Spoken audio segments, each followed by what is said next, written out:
Whistle புரட்சி நடந்துருச்சு அப்படின்னு சொல்றாங்க. புரட்சின்னா எனக்கு புரியல, என்ன புரட்சி நடந்தது? 234 தொகுதியிலையும் ஜெயிச்சிட்டீங்களா? கிடையாது. சரி, 200வது வாங்குனீங்களா? கிடையாது.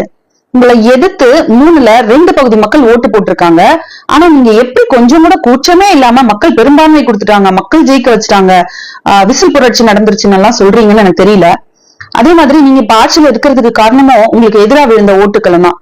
நீங்க சோஃபா கொடுத்து வாங்குனீங்களோ இல்ல நீங்க பொறுப்புகள் கொடுக்குறேன்னு சொல்லி வாங்குனீங்களோ அதெல்லாம் தெரியாது. ஆனா நீங்க இந்த கல்லா கூட்டணியில இருந்து சில கட்சிகளை உருவிட்டு போயிருக்கீங்களா, அவங்களுக்கு ஓட்டு போட்டவங்களும் நீங்க வேணான்னு ஓட்டு போட்டவங்கள ஜெயிச்சவங்க தான் அந்த எம்எல்ஏஸும். சோ இதெல்லாம் வச்சுக்கிட்டு ஆட்சி அமைச்சுக்கிட்டு எப்படி நீங்க விசில் புரட்சி நடந்துருச்சு, பெரிய ஒரு மாற்றத்தை கொடுத்துட்டோம் நாங்க, அப்படியே தமிழ்நாடு புரட்டி போட்டுட்டோம், இந்த எலெக்ஷன்ல புரட்டி போட்டுட்டோம் அப்படின்னு எப்படி உங்களுக்கு கூசாம பேச முடியுதுன்னு எனக்கு தெரியல. நாளுக்கு நாள் கிரைம் ரேட்ஸ் இன்க்ரீஸ் ஆயிட்டே இருக்கு, அதை பேசுங்க அப்படின்னா அதையும் பேச மாட்டீங்க. சரி, சட்டமன்றத்திலேயாவது எதிர்கட்சிகள் கேள்வி கேட்கும், அப்பவாவது வாய் திறந்து பேசுவீங்க, பேசுங்கன்னு கேக்குறாங்களே பேசுவீங்க, கேட்க கேட்க நீங்க பதில் சொல்வீங்கன்னு ஆர்வமா இருந்தா நாங்க இன்னைக்கு கேட்டா நாளைக்கு சொல்வோம் அப்படின்னு சொல்லிட்டு போறீங்க. அதாவது கேள்வி பதில் செஷன் எல்லாம் கிடையாது. எதிர்கட்சிகள் அவங்களோட கேள்விகளை இன்னைக்கு சொன்னாங்கன்னா ஆளுங்கட்சி நாளைக்கு சொல்லும்.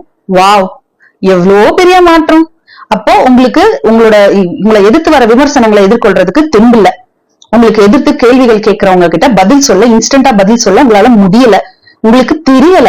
அப்ப நீங்க வெளியில போயிட்டு உங்களுக்கு ஸ்கிரிப்ட் ரைட்டர் யாரோ அவங்க கிட்ட தெளிவா கேட்டுக்கிட்டு வருவீங்க. சரி வாங்க, நீங்க தான் சிஎம் ஆயாச்சு, வேற வழி இல்லையே, எதிர்த்து ஓட்டு போட்ட மக்களை விடுங்க, உங்களுக்கு ஆதரவா ஓட்டு போட்ட மக்களே டிவிகேக்கு ஆதரவா, அதாவது விஜய் அப்படின்ற ஒருத்தரை கண்ணை மூடிக்கிட்டு எம்எல்ஏ யாருன்னு தெரியாம கூட டிவிகே கட்சியும் அதோட தலைவரும் என்ன செஞ்சாலும் பரவாயில்ல அவங்கதான் வரணும் அப்படின்னு ஒரு ரசிக மனப்பான்மையில ஓட்டு போட்டவங்களை பத்தி சொல்லல.